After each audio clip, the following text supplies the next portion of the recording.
Hello Rajasthan board class 11th के प्यारे बच्चों, कैसे हो आप सभी। आई होप कि आप सभी काफी अच्छे होंगे। प्यारे बच्चों, मैं आज आपके लिए लेकर आया हूं आजादी के बाद का स्वर्णिम भारत फर्स्ट का 2026 का क्लास 11th का वार्षिक परीक्षा का एक सैंपल पेपर। जी हाँ प्यारे बच्चों, कल यानी कि 7 मार्च को आप सभी का पेपर है, तो उससे पहले आपको भाई ये पेपर तैयार करना है बच्चों। यहाँ से मोस्टली क्वेश्चन आपके एग्जाम में आपको देखने को मिलेंगे। विश्वास कीजिएगा, जो क्वेश्चन मैं आपको बता रहा हूं, यहाँ से 60 से 70% क्वेश्चन आपके एग्जाम में पूछे जाएंगे। विश्वास नहीं हो रहा है तो एग्जाम देकर जब तुम आओ तो एक बार इस वीडियो को जरूर देख लेना, यहां से क्वेश्चन मैच कर लेना, कितना क्वेश्चन आपका भाई मैच होता है। विश्वास कीजिएगा, मैं दावे के साथ आपसे फिर बोल रहा हूं बच्चों कि आपको ये क्वेश्चन सभी तैयार करने हैं। यहां से आपके एग्जाम में मिनिमम 60 से 70% क्वेश्चन आपको सेम टू सेम कल की परीक्षा में देखने को मिलेंगे। ज्यादा भी मिल सकता है, लेकिन मैं मिनिमम बता रहा हूं 60 से 70%। तो इसीलिए ये वीडियो आप सभी के लिए काफी ज्यादा इंपॉर्टेंट हो जाता है। यहां पे बच्चों कोई आपको रियल पेपर नहीं दिया जाएगा, मैं आपको बता देता हूं, फिर आप कमेंट करोगे। लेकिन जो रियल पेपर नहीं दिया जा रहा है, लेकिन रियल क्वेश्चन आपको जरूर दिए जाएंगे, है ना, जो कल के एग्जाम में सेम टू सेम आपसे भाई पूछे जाएंगे। तो इन सभी क्वेश्चनों को आपको तैयार कर लेना है। यहां मैक्सिमम क्वेश्चनों का जो सॉल्यूशन है मैं आपको दूंगा, तो हो जाओ रेडी। यदि आपने अभी तक चैनल को सब्सक्राइब नहीं किया है तो कर लीजिएगा, ताकि नेक्स्ट वीडियो का जो आपको अपडेट है वो मिल सके। देखिए, ये तो आपका होने वाला है पेपर का फर्स्ट पेज। इस टाइप से आपको भाई पेपर देखने को मिलेगा। यहां पर सबसे पहले ऑब्जेक्टिव रहेंगे। सबसे पहले हम ऑब्जेक्टिव को डिस्कस करते हैं। पेपर कोड है बच्चों 1101, ठीक है। चलिए देखिएगा बच्चों, आपका जो फर्स्ट क्वेश्चन है कि किस भू राजस्व व्यवस्था में भूमि का मालिक जमींदार को माना गया है। ऑप्शन ए है स्थायी बंदोबस्त, ऑप्शन बी है महल बाड़ी पद्धति, और से ऑप्शन है रेतवाड़ी भू राजस्व व्यवस्था, और दे ऑप्शन है उपरोक्त में से कोई नहीं। तो देखिए सर, जो सही आंसर है वो आपका स्थायी बंदोबस्त हो जाएगा। ऑप्शन आपका यहाँ पर ए बिल्कुल चला जाएगा। चलिए बात करते हैं यहाँ पर सेकंड क्वेश्चन की। Poverty and un British rule in India नामक पुस्तक किसके द्वारा लिखी गई है। तो प्यारे बच्चों याद रख लीजिएगा, ये पुस्तक जो है लिखी गई है दादा भाई नौरोजी के द्वारा। यहाँ पर आपका ए ऑप्शन हो जाएगा। मोस्ट इंपोर्टेंट क्वेश्चन है प्यारे बच्चों, कल के एग्जाम में छपने वाला ये प्रश्न है, ठीक है। चलिए अगला प्रश्न है, जलियांवाला बाग हत्याकांड कब हुआ। ऑप्शन ए है 1919, ऑप्शन बी है 1920, ऑप्शन सी है 1921, ऑप्शन डी है 1918। तो प्यारे बच्चों याद रख लीजिएगा, जलियांवाला जो बाग हत्याकांड है वो आपका 1919 में हुआ था। ऑप्शन आपका यहाँ पर ए बिल्कुल राइट चला जाएगा। चलिए बात करते हैं क्वेश्चन नंबर 4 की। किस अधिवेशन में कांग्रेस ने पूर्ण स्वराज अपना लक्ष्य निर्धारित किया। ऑप्शन ए है 1929 लाहौर अधिवेशन, ऑप्शन बी है 1916 लखनऊ, ऑप्शन सी है 1931 कराची, ऑप्शन डी है 1936 फैजपुर। तो इसका जो राइट आंसर है प्यारे बच्चों वो आपका ऑप्शन नंबर ए हो जाएगा। 1929 लाहौर के अंदर ऑप्शन ए हो जाएगा। बात करते हैं क्वेश्चन नंबर 5 की। प्रथम विश्व युद्ध कब हुआ। ऑप्शन ए है 1914 में, ऑप्शन बी है 1814, ऑप्शन सी है 1921, ऑप्शन डी है 1911। तो प्यारे बच्चों जो प्रथम विश्व युद्ध हुआ है वो आपका 1914 में हुआ है। ऑप्शन आपका ए बिल्कुल राइट हो जाएगा। चलिए बात करते हैं यहाँ पर क्वेश्चन नंबर 6 की। संविधान सभा का प्रथम अधिवेशन कब हुआ। ऑप्शन यहाँ पर ए है 22 अक्टूबर 1764, ऑप्शन बी है 19 जनवरी 1919, और से ऑप्शन है 5 मई 1989, और दे ऑप्शन है यहाँ पर 3 दिसंबर 1946।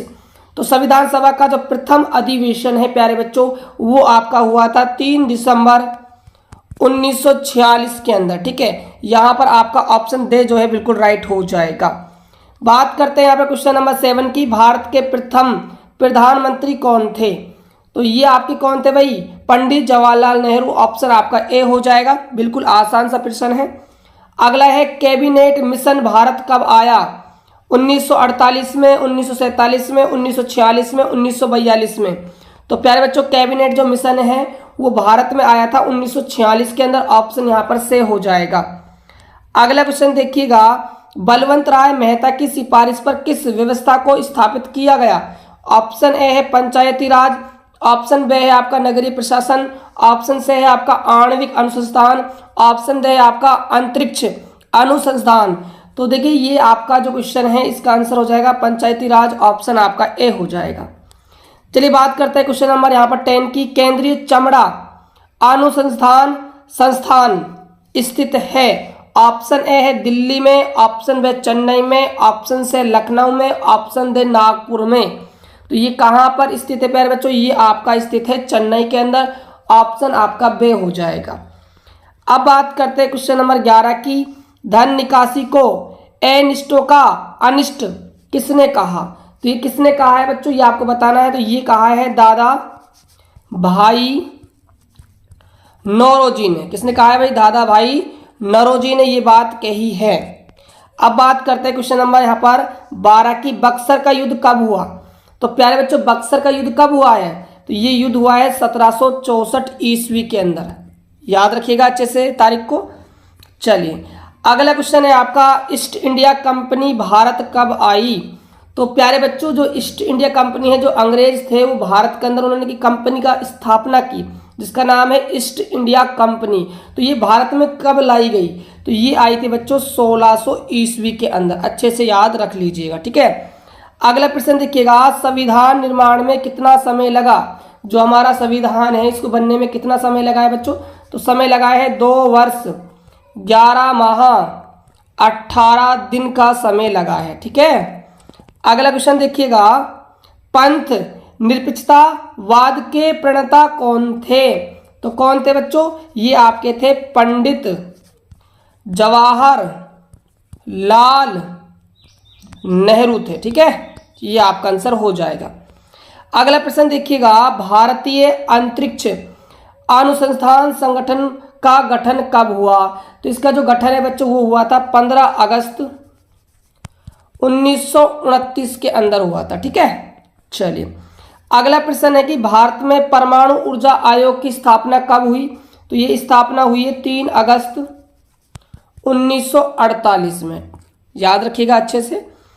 अगला प्रश्न है, गांधी सागर बांध कहाँ स्थित है? तो ये बांध कहाँ स्थित है बच्चों? ये मध्य प्रदेश के मंदसौर जिले में चंबल नदी पर स्थित है ना।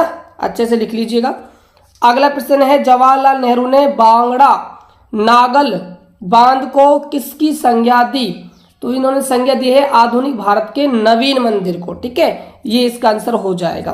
भारत में दूसरी पंचवर्षीय योजना की अवधि क्या थी? ये आपको भाई बताना है। क्वेश्चन नंबर आपका 21 है प्यारे बच्चों यहाँ पर कि क्रिप्स मिशन के प्रमुख प्रस्ताव क्या थे? ये आपको लिखने हैं। क्वेश्चन नंबर 22 है आपका, शासन के विकेंद्रीकरण से आप क्या समझते हैं? ये आपको बताना है।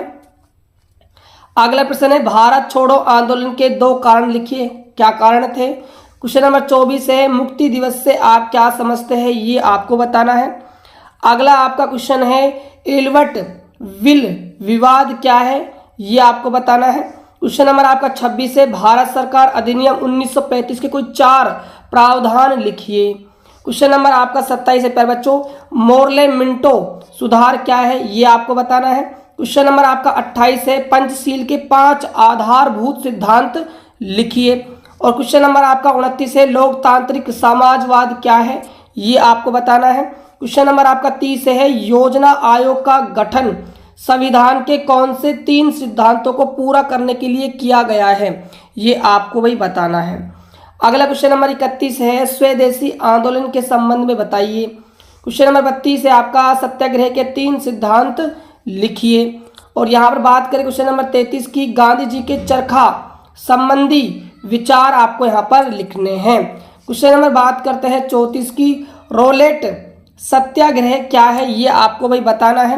क्वेश्चन नंबर बात करते हैं बच्चों 35 की, संविधान सभा के प्रमुख सदस्यों के नाम लिखिए। कौन कौन थे बच्चों का नाम आपको लिखना है। अगला आपका क्वेश्चन नंबर 36 है कि भारत के संविधान निर्माण की प्रक्रिया को समझाइए। क्वेश्चन नंबर हमारा 37 है, सन 1853 ईस्वी का चार्टर एक्ट क्या है? ये आपको वही बताना है। अब हम बात करते हैं क्वेश्चन नंबर 38 की, नेहरू की असंलग्नता नीति क्या है? ये आपको बतानी है। क्वेश्चन नंबर बात करते हैं 39 की, स्वतंत्रता के समय देश में कौन सी समस्या थी? समस्या आपको बतानी है। क्वेश्चन नंबर बात करते हैं 40 की, योजना आयोग के मुख्य कार्य लिखिए।